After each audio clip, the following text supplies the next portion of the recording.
অনেক বই অনেক দিন ধরেই লিখছি। স্কুলের বইও লিখেছিলাম, কলেজের বই, অনার্সের বই, পোস্ট গ্র্যাজুয়েটের বই।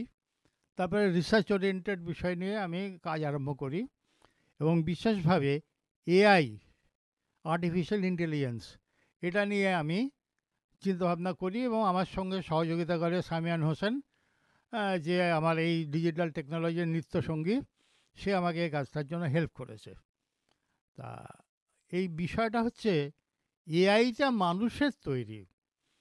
এআই এমন কোনো জিনিস নয় যে যাকে নিয়ন্ত্রণ করা যাবে না। এবং অনেকে হাই হাই করছে যে এআই এসে গেছে তাহলে মানুষের কী হবে?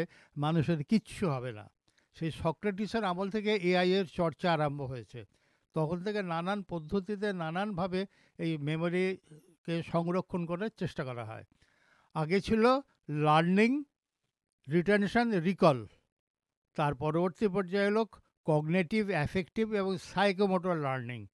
এবং এআই এর ক্ষেত্রে যখন আমরা পৌঁছালাম, তখন আমরা দেখতে পাচ্ছি এখানে ল্যাঙ্গুয়েজ, সিকোয়েন্স আর এজেন্ট, এই তিনটি বিষয়ের সমন্বয়ের ভিত্তিতে এআই পরিচালিত হয়।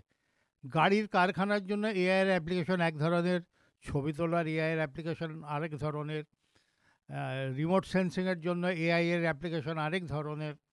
হ্যাঁ, এবং এই সমস্ত কাজের জন্য কিছু ম্যাথামেটিক্যাল কনসেপশন থাকা প্রয়োজন বলে আমি অন্তত মনে করি।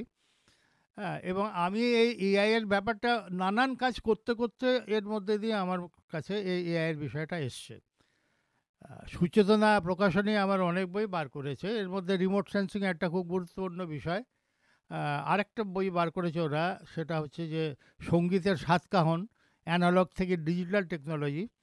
এবং এবারে আমি যে বইটি বার করলাম সেটা হচ্ছে এআই, আর্টিফিশিয়াল ইন্টেলিজেন্স।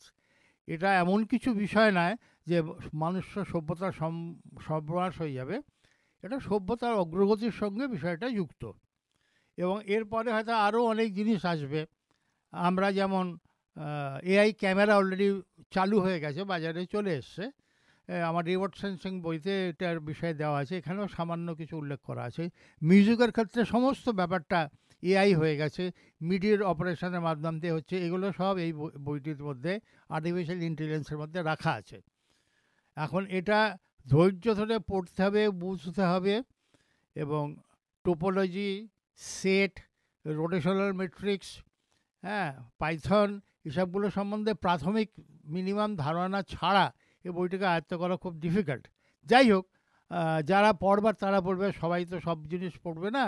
বিশেষ উন্নত মানের পাঠকদের জন্যই আমি এই বইটা লিখেছি এবং আশা করি এটা কাজে লাগবে। এবং আমি সুচেতনা প্রকাশনীকে ধন্যবাদ জানাই যে এই বইটি দুটি আমার হিন্দিতেও অনুবাদ হয়েছে, শীঘ্রই সেগুলো বেরোবে।